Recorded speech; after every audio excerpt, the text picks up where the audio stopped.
Okay, so here is your homework problem number 18 from section 2.1, where we learned today about absolute value inequalities. So I have 8 times the absolute value of n plus 2, and that's got to equal 32.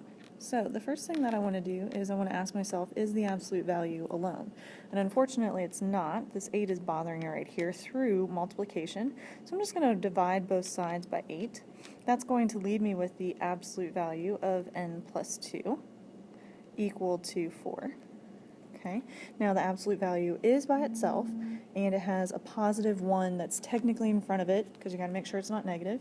And the second question is you ask yourself, is it equal to a positive number? And here it is, it's equal to 4. So I can continue on to the third step, which is just setting up my two equations.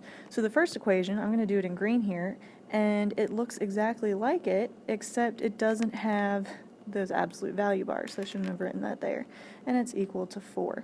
The second equation that we need to set up is going to have the exact same n plus 2, but it's going to equal instead this time a negative 4. And then I'm going to solve both. Here I'm going to move the 2 over by subtracting it and get n equals 2. And then I'm going to move this 2 over by subtracting it and get n equals negative 6. I would plug both of those back in, see that they work, and those are your two answers.